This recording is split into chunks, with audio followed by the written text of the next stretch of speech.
kemana-mana. Lah, langsung secara online kayak gini kan ini lebih efisien kalau menurut saya. Terima kasih Pak Kenny, untuk sementara itu dulu. Oke, Makasih makasih. Mas Andro. Oh, Makasih. siap. Lanjut. Bagaimana, Pak? Ya, makasih ya, Mbak. Berarti Undang-Undang 18 2017 ada sisi kelirunya. Di situ tidak disebutkan, kecuali strict menyebut pekerja migran Indonesia tidak dapat dibebani biaya penempatan. Tidak dijelaskan mana yang dibebaskan. Tidak ada. Sehingga ketika kami membuat peraturan badan tentang kontraktor, ya, daripada secara radikal itu diserahkan semua berlaku secara general, oke, kita klaster dulu lah mereka yang kami anggap, ya, dengan segala hormat rentan eksploitasi. Kita bebasin dulu ini. Nah, kalaupun dalam berbagai pandangan berkembang akan dilakukan revisi, itu mungkin ke biaya pelatihan, Mbak. Jadi biaya pelatihan itu akan ditarik, tidak menjadi beban majikan, ya. Kemudian itu harus menjadi beban dari pekerja kita. Kenapa? Ini pun karena undang-undang sekarang dalam hal proses menyatakan bahwa seseorang yang mendaftarkan diri untuk menjadi pekerja migran itu harus, ya, sudah dinyatakan kompeten. Kalau kompeten kan berarti dia sudah melewati tahapan, ya, pelatihan, kan gitu ya. Sehingga pelatihannya tidak perlu lagi dibebankan kepada pemberi kerja. Itu kan cukup besar juga tuh. Kurang lebih 6-7 juta ya pelatihan itu. Dengan sertifikasi kompetensi. Nah, saya ingin luruskan. Kenapa ini? Miss, aku sebentar Pak. Ini Mbak iPhone, kalau sampean Mbak iPhone, mohon di-mute. Pak Benny lagi serius, mohon dimaafkan. Oke, siap. Lanjut Pak. Siap. Kalau pertanyaannya, apakah ini dibicarakan, apakah ini dikomunikasikan? Mbak, Undang-Undang 18 2017 itu sudah membagi tugas. Ya, nanti bisa di-tracking juga atau saya bisa bacakan apa sih tugas BP2MI? Dia hanya operator. Betul. Yang bernegosiasi dengan pihak luar negeri nih, ya, untuk urusan pekerja kita itu Kemlu. Yes. Jadi ketika aturan ini keluar, Kemlu ngomong dong, yes, Kemlu bantu dong sosialisasikan, yes, Kemlu lo kumpulin dong agensi-agensi dana bahwa ada aturan ini, bla bla bla dan sebagainya. Yes. Ya. Jadi itu menjadi kewenangan Kemlu. Betul. Oke. Kemudian kemarin kita cukup memahami kawan-kawan karena situasi COVID ya. Perbankan tahun 2020 tiba-tiba masuk 21 COVID ya. Nah, exit strategi dari Perban 09 ini tentang pembebasan biaya penempatan kita keluarkan keputusan Kepala Badan nomor 214. Itu juga pertimbangan dari asosiasi dan agensi loh di Indonesia. Pak Benny, kalau ini dipaksakan, saya yakin banyak majikan yang tidak mau menerima pekerja kita. Kenapa? Karena mereka juga sedang berhadapan dengan masalah ekonomi mereka, gitu kan? Karena situasi COVID 2 tahun itu cukup meluluh lantakan ekonomi mereka. Oke, kalau begitu solusinya apa? Kembali, kalau dilihat 214, bahwa pembebanan biaya yang tadinya ditanggung oleh majikan, kembali ditanggung oleh oleh PMI kita. Tapi di situ diatur bahwa nanti majikan memberikan reimburse kepada pekerja migran. Reimburse-nya kan hal teknis, bisa aja selesai kontrak nih, yang dulu lo bayarin biaya-biayanya waktu lo datang sini, ya, nih gue bayarin sekarang reimburse, gitu kan? Nah, itu kan hal teknis ya. Nah, kalau Taiwan, Mbak Yuni, kalau kita mau, ya, bernegosiasi dengan Hong Kong, lakukan seperti Taiwan. Taiwan itu membujuk saya 14 kali, ya. Saya Muslim loh, tak mungkin saya bohong. Setiap agama apapun. 14 kali membujuk saya agar Mr. Benny bagaimana peraturan ini tidak diberlakukan di Taiwan. Saya katakan apa alasannya. Kami tidak sanggup pemberi kerja di Taiwan. Oke, lo bilang nggak sanggup tapi lo tekan pekerja kita. Saya bilang apa? Kenapa lo atur aturan lo, kemudian lo paksakan PMI menyetujui membayar 60.000 NT. Lo dasarnya dari mana? Bahkan lo bilang kalau PMI kita nggak tanda tangan persetujuan 60.000 NT, kemudian lo nggak keluarin visa. Atas dasar apa? Saya katakan gitu. Kemudian terkait gaji, lo udah 5 tahun 6 tahun lo nggak naikin gaji pekerja kita, ya. Termasuk tidak ada pembeda tentang pekerja yang baru ya maupun yang lama saat itu ya. 14 kali. Saya buka lagi nih.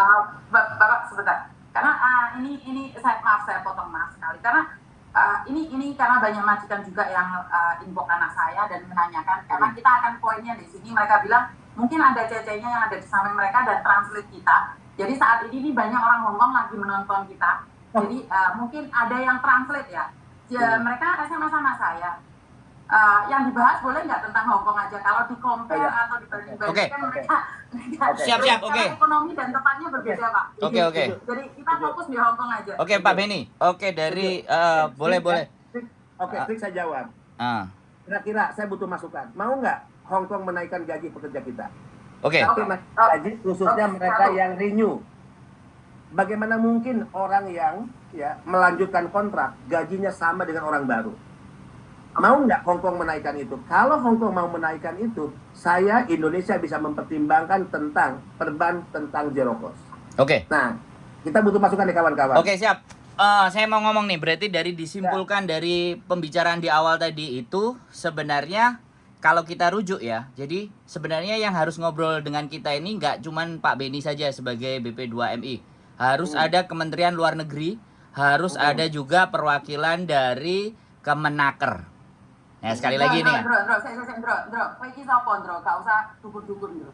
Iki tambah deh, Pak. Aku ngomong, emang aku nggak boleh. Kita ngomong loh ya, kita ngomong lo nggak. Loh, ya Menteri Luar Negeri iki sapa? Iki aja. Nggak sebentar.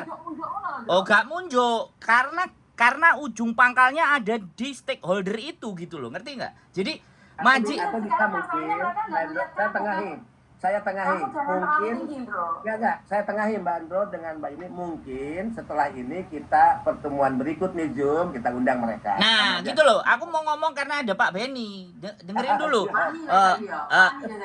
Maaf ya teman-teman, ini kalau sampean lihat semuanya saya sama Miss Yuni udah biasa, kita ribut sudah pasti sering.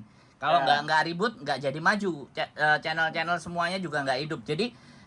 Jadi gini, menurut saya kalau tadi berbicaranya adalah 3 stakeholder, Kementerian Luar Negeri, kemudian Kementerian Naker, dan 1 BP2MI. Dan BP2MI kan sebagai pengawas dalam menjalankan itu semuanya. Nah, Kemenaker dan Kemenlu itu harus bekerja sama bagaimana untuk berdiplomasi kepada Hong Kong untuk bagaimana menaikkan gaji. Jadi itu sebenarnya tugas mereka, bukan dari BP2MI-nya. Jadi seperti itu.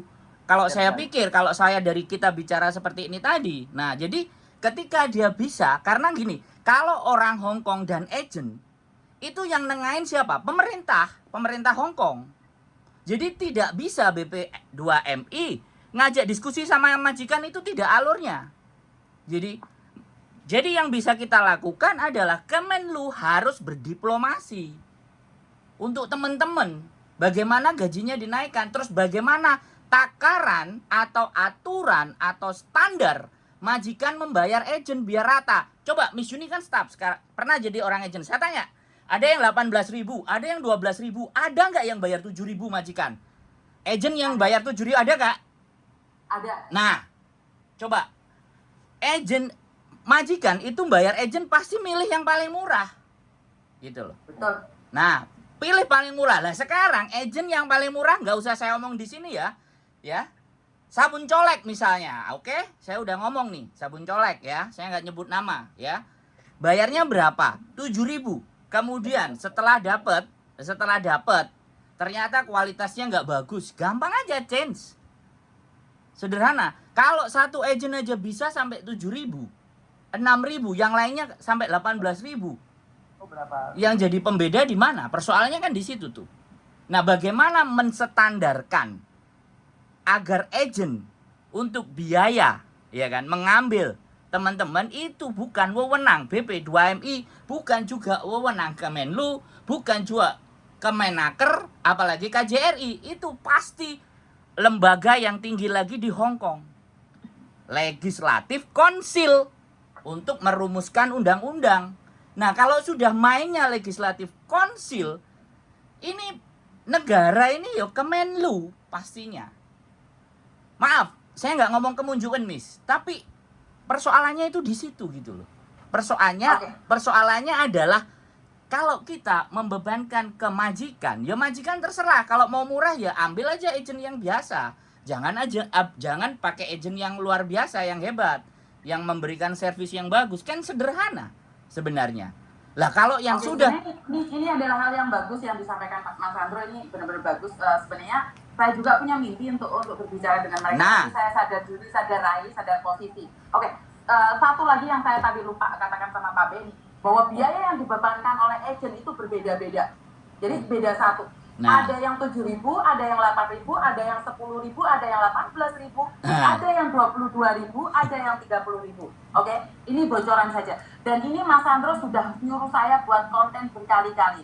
Ini belum pernah saya bongkar rahasia ini. Karena saya kerja di agent itu sudah sangat lama sekali. Jadi ada beberapa agent yang menarik itu sangat murah sekali, 7.000. Without any service. Jadi pembantunya mau dibuang, mau dilempar kayak tengah malam ini dibuang, atau di internet gak dibayar, itu ada. Yes. Itu ada. Dan ada agent yang bayar 30.000 itu di service full, itu ada. Jadi bagaimana saat pergolakan ini terjadi, apakah pemerintah Indonesia melihat ini semua? Saya tidak terlalu munjuk ya, karena saya tidak ingin, pikiran saya itu lupa diri. Saya merasa tamak ingin berbicara dengan para pejabat. Cuma saya ingin katakan bahwa sebenarnya kalau dari yang 7.000 saya kurang tahu. Dari perkiraan yang 10.000, agent yang meminta majikan 10.000 sampai 15.000, itu saya tahu alurnya di mana. Pertama kali majikan datang ke agent membayar, itu kalau memilih CC dari luar negeri yang sudah pengalaman Hong Kong, Taiwan, Singapura, itu kita beli, Pak. Kita di PT itu beli, Pak. Nah. Saya beli orang di PT dengan harga-harga yang mereka tawarkan. Jadi seorang yang tidak punya pengalaman itu harganya murah, Bapak. Yang ada pengalaman itu harganya beda. Ini yang belum pernah terungkapkan. Ya. Nah, setelah memilih dengan harga 12.000 itu, servis-servis yang akan diberikan. Servis apa aja? Boleh tanyakan sama majikan kalian semua. Jadi termasuk pick up lah, Hongkong ID, servis apapun itu mereka tulis. Jadi dengan harga 12.000 ataupun 15.000, kita itu beli TKW di PT. Itu diakui atau tidak? Itu ada. Kalau Bapak mengatakan rembes, itu ada, tapi PT yang mendapatkannya. Nah, Itu PT yang mendapatkannya. saya sudah dapat laporan itu. Itu loh. Oke. Itu makanya Miss ngomong dari kemarin dirimu nggak pernah ngomong. Tak ajak ngomong juga nggak mau ngomong. Karena gini loh Mas Sandro, sekali lagi bukan porsi saya. Sekali lagi bukan porsi saya di sini hanya memberikan kekuatan mental. Tapi dengan adanya mencuatnya zero cost, majikan di sebelahku ini ngomong, nggak cukup mahal nih, biaya hidup di sini mahal. Jadi kayak kepala itu nggak tahu harus seperti apa aja. Oke. Dan kita sudah menetapkan atau belum kan saya nggak tahu Mas Sandro. Siap. Ternyata sekarang ada 3 stakeholder yang dimana saya ngerasa nih, saya nggak tahu ya, yang ngerasa nih nggak connect gitu loh Mas Sandro. Yes. Oke, aku sama kamu nggak pernah jadi satu. Kita tapi kan sinkron. Kita Oh, iya dong. yang penting untuk orang lain yang terbaik kita sinkron, walaupun kita sering bentrok. Oh, pasti. Tapi saya minta maaf Pak Benny. Ini 3 ini connect nggak Pak? Sorry. Ya. Sorry. 3 ini connect nggak Pak? Oke. Sip.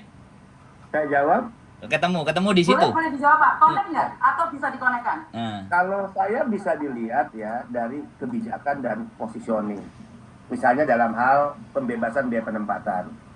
Ya, BP2MI strict, patuh pada undang-undang, TNI harus membela mereka yang minimal rentan eksploitasi, jangan pernah ya dibebani biaya, bebaskan. Tadi serahkan itu pada pemberi kerja, karena negara kita tidak punya uang. Ditanya oleh Mbak Yuri, gimana nih ada pemberi kerja yang nggak mampu dan sebagainya. Ternyata pemberi kerja kan ngasihnya sebetulnya 32 juta. Yes. Nah kalau dia bebasin, ya 15 juta nih, ya biaya penempatan dia tanggung. Agennya cukup dong nerima 15 juta. 15 juta sudah Cukup, Pak. angka besar. Nggak cukup Pak. TNI, Di Hongkong nggak cukup Pak. si agensinya.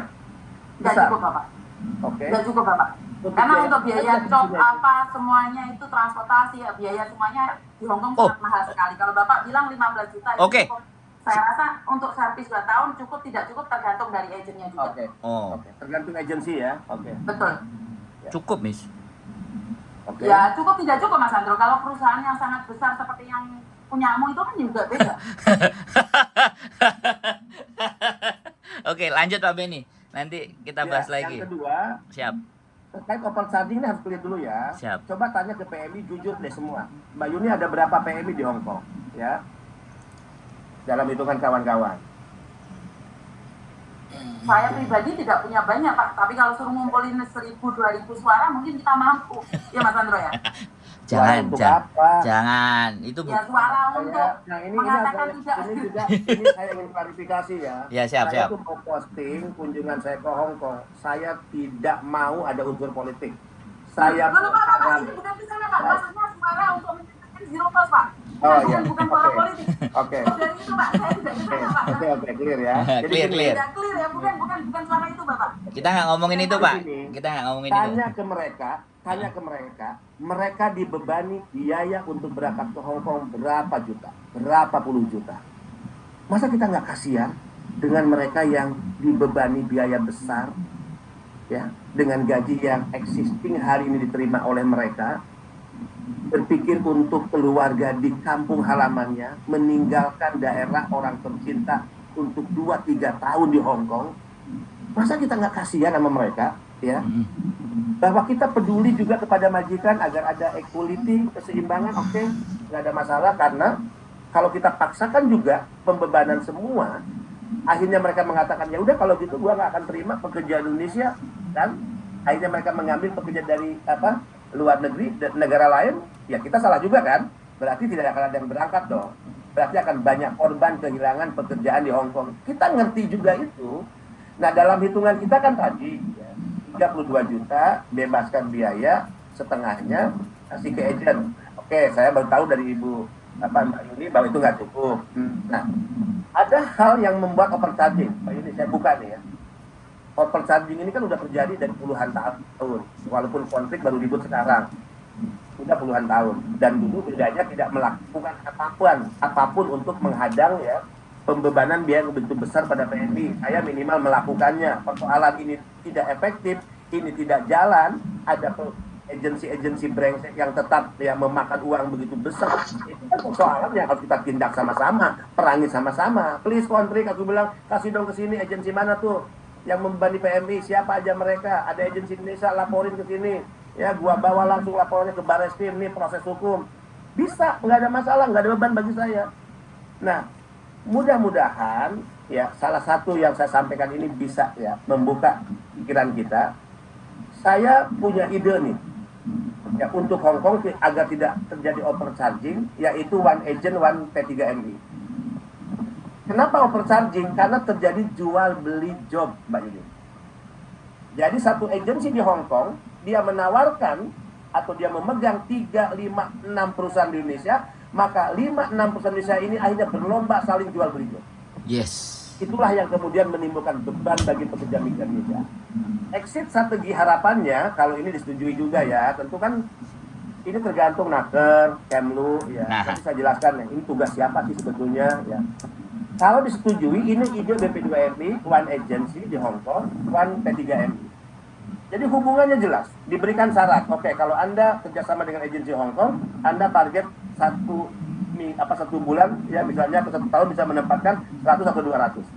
Ya, kalau Anda berhasil, Anda bisa misalnya nanti bisa jadi 2 agensi dan ada 2 P3MI dan sebagainya. Tapi ini baru ide, baru wacana ya. Kedua, Mbak Andro, Mbak Yuni, P3MI itu siapa yang memberikan izin untuk dia mendirikan perusahaan? Naker. Bukan BP2MI, bukan BP2MI.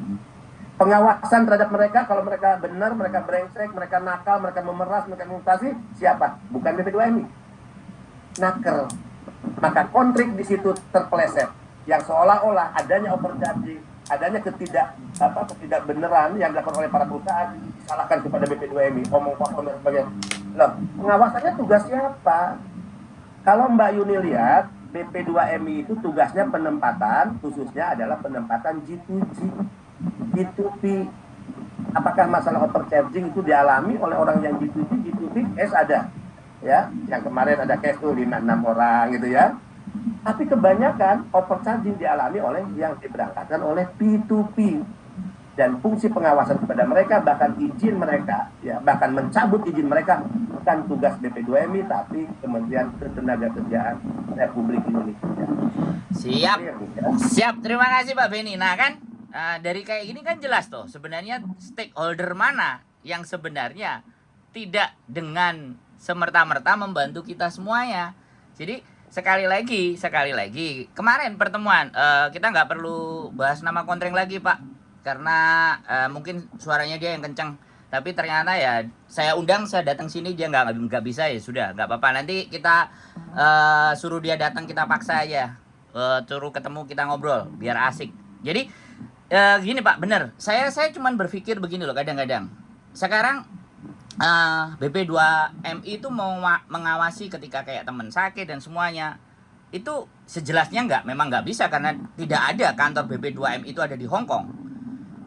Yang ada di Hong Kong adalah KJRI. Nah, sekarang persoalannya, ketika Pak Beni untuk berbicara dengan KJRI, apakah itu bagian dari hierarki? Kan pastinya ya, saya kurang tahu untuk peraturan itu kan. Pastinya KJRI, di KJRI itulah ada, kecuali ada memang bagian kotak atau kantor satu orang yang standby dari BP2MI, yang bagian perlindungan. Nah, itu mungkin itu ya bisa. Jadi terus kecenderungan orang diserangnya ke BP2MI. Tapi kemarin saya sedikit baca-baca, BP2MI itu kan langsung dari presiden penunjukannya kan. Jadi untuk fungsi mungkin mengawasi atau bagaimana. Tapi yang saya lihat di sini tuh benar-benar Kemenaker dengan Kementerian Luar Negeri, yang kemungkinan saya belum tahu hierarkinya, apakah KJRI itu naik ke Kementerian Luar Negeri. Jadi sebenarnya dua lembaga ini yang benar-benar harus langsung touch, langsung intens ke teman-teman harusnya. Nah sekarang saya nggak ngerti juga, kemarin menterinya kan datang tuh, nggak tahu di sini ada yang ikut datang apa nggak, ikut pertemuan. Nah sebelumnya menteri itu juga ngajak ngomong para si agent, ketemuan sama si agent, dan dia pun membawa rombongan PT. Nah ini pembicaraan di dalam itu kita tahu nggak gitu loh. Pembicaraan di dalam itu seperti apa? Kita sudah di luar lingkaran, yang kita bicarakan ini di luar lingkarannya mereka. Itu lingkarannya mereka. Sampai bawa serombongan PT, sekali lagi serombongan PT dibawa ke Hong Kong. Nah terus dipertemukan dengan agent di Hong Kong, difasilitasi sama KJRI. Nah ini yang dibicarakan mereka apa? Iya kan, seperti itu. Nah ya saya nggak ngerti ya Pak, mohon maaf, ini sebenarnya sudah saya juga dengerin kontennya kontreng, stakeholder itu semuanya. Tapi saya pikir ya, kembali lagi di mana bahwa benar-benar memang di sini tuh harus ada Kemenaker dan Kementerian Luar Negeri yang benar-benar ketemu dengan teman-teman. Itu kalau urusannya dengan teman-teman loh ya, aku nggak ngerti. Kita itu sebagai apa? Seperti pertanyaannya Miss Yuni, kita ini sebagai, terus mereka bikin kebijakan, apakah ikut persetujuan kita juga kan nggak? Pastinya kan dari DPR kan, dari MPR. Jadi dari DPR bikin aturan dan semuanya, terus ke presiden, baru presiden delegasinya ke menteri-menteri kan. Sebenarnya ini seperti itu. Nah kemarin mempertemukan mereka. Nah agent satu agent boleh 5 PT, ya kan? Satu agent boleh 5 PT. Dan 5 PT boleh 5 agent. Misalnya kan kayak gitu tuh. Itu sekali lagi ya, aku nggak tahu. Miss Juni pasti tahu. Harusnya Samen bisa ngomong berapa satu PT yang kemarin kita ikut, agent yang kita ikut, berapa PT yang dia bisa cabang, terus berapa PT yang boleh ke agent. Jawab dulu. Oke. Dalam peraturan ini KJRI yang memberikan peraturan, kenapa sih sangat berat sekali untuk agent di Hong Kong untuk connect sama KJRI langsung? Nggak pernah ada itunya, nggak pernah ada lisensi baru dibuka. Sorry, saya bukan compare, kayak Filipina. Filipina kan lisensi mudah untuk dibuka, tapi mudah untuk ditutup. Tapi KJRI kan tidak. Tetap itu saja dan tidak ada lisensi baru keluar. Ini yang pertama. Sebenarnya nih Pak Beni, mohon dirimak aja ya. Ini permohonan saya secara pribadi. Secara pribadi ya. Sebenarnya kita nggak fokus dengan apa yang dikatakan zero cost. Saya pribadi tidak fokus dengan kenaikan gaji. Saya itu malah fokus memberikan orang appreciate sama orang yang sudah kerja lama sama majikan. Karena di Hong Kong itu dijanjikan dengan long service. Nah, sebenarnya kalau dari pemerintah, saya kurang tahu nih siapa yang bisa menekan. Kalau dari pemerintah, boleh nggak diberikan tekanan nih kepada agent dan memberitahu majikan dan atau pemerintah Hong Kong mengeluarkan undang-undang yang dimana long service itu wajib bagi seorang TKW yang sudah bekerja dengan satu majikan selama 6 tahun. Nah, itu sebenarnya bagi saya pribadi itu adalah kenaikan gaji.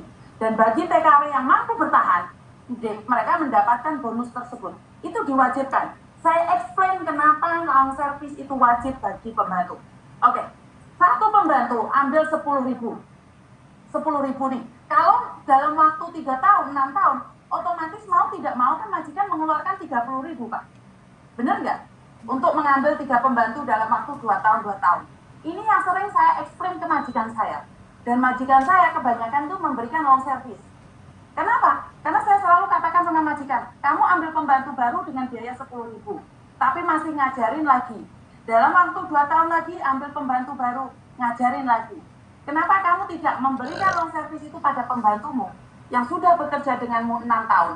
Itu hanya 28 atau 26.000 saja, Bapak. Jadi sebenarnya kalau saya pribadi, saya memohon dari pemerintah itu mewajibkan long service bagi yang sudah bekerja 6 tahun, ini yang pertama.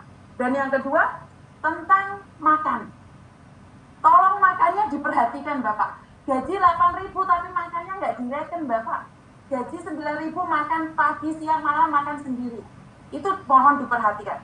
Saya pribadi cuma ada 4 permintaan. 1, long service wajib bagi yang 6 tahun. Jadi kalau yang ganti-ganti 2 tahun itu nggak wajib. Uang makan, jam istirahat. Jadi jangan melek mata, merem itu baru istirahat. Jadi mereka itu melek mata jam 5, tidur jam 1, yaitu jam kerja mereka. Boleh nggak mereka dikondisikan dengan jam kerja mereka dan tempat tidur, walaupun di dapur, tolong dong kasih sedikit kesenggangan. Itu yang sebenarnya lebih saya tekankan ya Pak Beni. Jadi cuma 4. Oke. Long service, jam kerja, makan, dan tempat. Oke. Itu yang sebenarnya harus ditekankan. Dan tolong diberikan bimbingan juga bagi teman-teman yang baru dari Indonesia masuk Hong Kong. Jangan memperburuk citra kita dengan utang bank, masuk kerja 1 bulan, 2 bulan, terus kabur. Nah ini tolong diperhatikan keluhan majikan yang sering mendera kami semua yang ada di sini. Oke. Jadi itu remark dari saya Pak Beni. Mas Andro bisa diteruskan. Oke. Miss Yuni yang 4, nanti kita maju ke lebor ya, karena itu urusannya lebor. Jadi, Lagi sopo? oh enggak, kita ke lebor karena Pak Beni beda urusan. Nanti, jadi kalau itu dimintanya sama Pak Beni, bukan begitu. Pak Beni hanya menyampaikan ke. Bukan gini Mas Andro. Sebentar, Pak Beni memang ada stakeholder itu, tapi setidaknya Pak Beni punya power untuk menyampaikannya. Ya. Kalau mbak aku ki sadar diri, sadar Ya, sadar nanti kondisi. ada. Pak Beni kan bisa. Sebentar, mereka bisa menekan dengan mengatakan gaji atau dengan membebani majikan. Kenapa mereka tidak bisa berbicara tentang long service? Apa bedanya? Sama-sama keluar dari mulut. Ayo, kenapa nggak bisa? Beda, Miss. Fungsi koordinasi beda. Yang kita cek kan, itu tuh. Soalnya kan yang untung bukan Iya. bukan PT. Yang untung kan arek-arek Siap, Pak Beni monggo. Ya, memang nasib Republik ini terkait dengan pekerja migran tidak lepas dari sengkarut marut ya regulasi kita, sistem. Mungkin teman-teman tidak akan percaya ya, saya ini kan orang yang tanpa beban. Saya dilantik 15 April 2020, kemudian Presiden mengundang saya, kemudian di tanggal 9 Juni 2020, artinya 2 bulan kemudian, bertiga, Presiden, saya, Pak Pratikno. Mungkin teman-teman tidak akan percaya, tapi jangan pernah Tuhan memberikan rezeki kepada saya 7 turunan kalau saya berbohong dengan apa yang ingin saya sampaikan. Penutup dari diskusi saya katakan, Pak Presiden, ya harus ada keputusan dua keputusan ekstrim yang Bapak ambil. 1, bubarkan BP2MI. Ada nggak orang gila baru dilantik 2 bulan, dikasih jabatan enak sebagai kepala badan, terus dari mulutnya keluar bubarkan BP2MI. Ya, karena kalau ketidakjelasan kewenangan, tabrakan di lapangan, selalu ada tumpang tindih dalam urusan dan pekerjaan, maka yang menjadi korban itu siapa? Yang menjadi korban PMI. Dan ini terjadi dari tahun ke tahun. Coba lihat dulu di zaman Mas Hanif dengan Pak Lutful Wahid, berkelahi tuh tumpang tindih. Siap. Untung saya itu orang yang paling sabar karena Menteri Tenaga Kerja seorang perempuan. Kalau menyebut perempuan dia ibu yang melahirkan kita. Dalam agama saya ya, orang yang harus dihormati pertama itu adalah ibu. Saya tidak mau selama kepemimpinan saya terjadi konflik benturan yang itu menjadi tertawaan publik. Saya nggak mau. Lebih baik saya mengalah. Tapi bukan kesalahan Ibu Ida. Ibu Ida, saya juga korban dari sistem. Korban dari regulasi. Jadi ini urusan besar, panjang kalau mau diselesaikan.